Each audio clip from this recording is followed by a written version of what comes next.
So here we have a Performa 6116CD.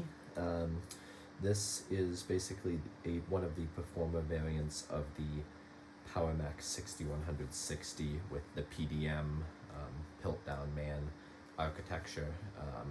It's got a PowerPC 601. It would have originally came with 8 megs of RAM, but this particular system has two 16 gig chips, so it's got a total of 40 megs. It's got a 2x CD-ROM drive and the original 700 megabyte hard drive.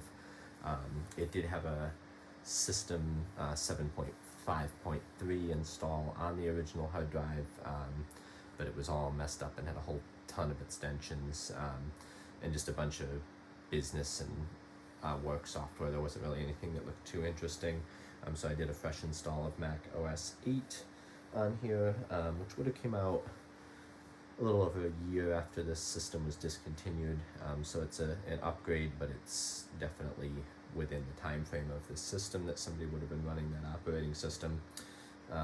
So speaking of the time frame, this system was introduced on July 17th, 1995, and it was discontinued on April 1st, 1996. Like I said, it has a 60 megahertz processor. Overall, this wasn't a great machine because it was the first generation of the PowerPC Macs. Hardware-wise, it's identical to a PowerMac 6160. The Performa 6116, I believe, was like the business software version. So this was back in the Performa days when every different box store had their own exclusive Mac that only they sold, which was basically the same hardware with just other bundled software with it, which some cases the software might have been okay, but usually it was not great. But yeah, that was the 90s in the Performa. So I'd just like to demo here the floppy drive has been cleaned, and you can see here that it reads a disk quickly when we insert it. The eject motor also works well, the disk pops right out, and the CD drive also works well. We used this drive and original Mac OS 8 CD to reinstall the operating system. So we'll give that a second. I'll just show you that comes up and then we can eject it. Yep, so there we go. This outer case was really grimy, so I used some soft scrub cleaner on all the plastics after removing circuit boards and everything. And it came out nice. It is a little bit yellowed, so you can see a lighter spot where the monitor used to be. I'll show a more up close of that when I take the monitor off and show you inside. But for now, I'll get a little closer to the display here and just show you a couple games that I have loaded on the system. Okay, so here's a closer up view. The angle of my camera is making this display look like it has a bad keystone, but that's not the case. So I'll just open up the system profiler here to show the specs of this machine. You can see it even shows it as a 6160,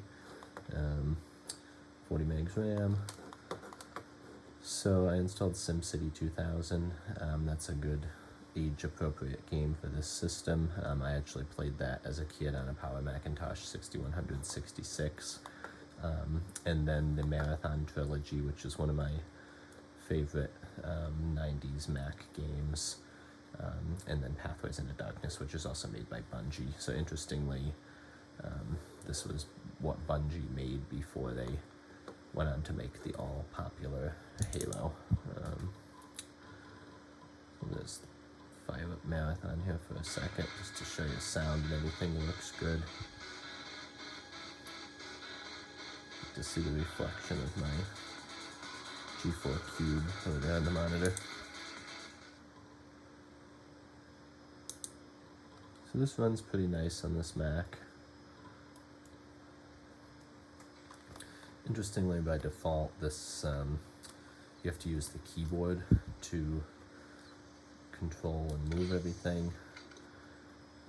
You can actually change that to the mouse, which if I was seriously playing this, I would definitely do that.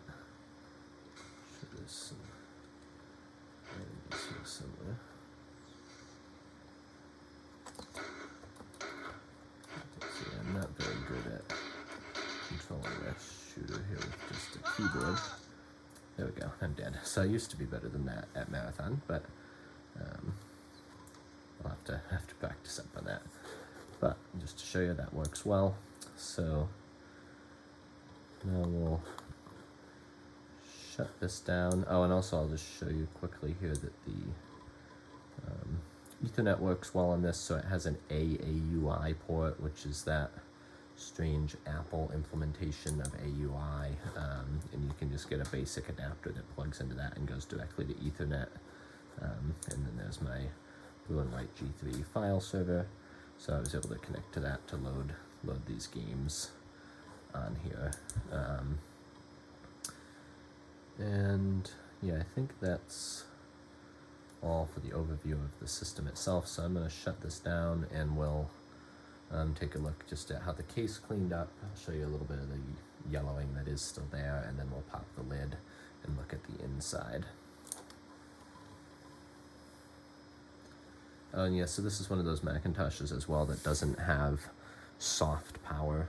So this power switch on the front actually cuts the power supply. So because of that, it can't shut itself off.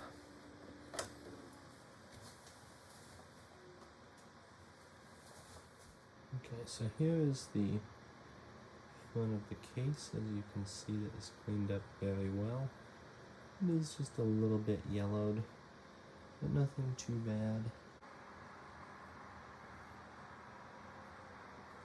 This lid, as you can see, does have some yellowing where the monitor sat, and then something else blocked some sunlight from hitting it over the years. Camera's having trouble focusing on that. There we go. And the tabs are in good condition, so they're not cracked or anything, as you can see. And the internals of the computer are nice and clean. So I did not recap this. All of the capacitors currently look to be fine. I did just blow the dust out of this machine, but other than that, it looks pretty good. Like I said, I cleaned the floppy drive. Hard drive sounds fine. It's a little bit noisy, but doesn't seem to be a problem. And then here you can see we've got the two 16 meg RAM chips, and it's got a brand new PRAM battery. So usually I don't actually put PRAM batteries into these machines. But I figure it's just something that could potentially leak later over time. But this particular machine actually will not show any video when you boot it on a cold boot if it doesn't have a PRAM battery. You can see the yellowing a little better from that angle. But the front of it looks very nice. The side here is a little more yellowed than the front, but the feet are all intact, which is actually pretty rare on these. And then here on the back we can see the ports. It's got the power ports, that's the AAUI connection there, your SCSI, the special HDI 45 video connector, so you do need an adapter unless you connect it to one of the original monitors that came with one of those. And then you have your serial ports, your ADB port, audio in and out, and your interrupt and your reset switches. And this side is not quite as yellowed, but overall it's in nice shape. Doesn't have any serious gouges or anything in the plastic. A quick retrobright would whiten this right up if somebody was interested. So I already have a Performa 6116CD and a PowerMac 6160 and a Performa 6112CD in my collection.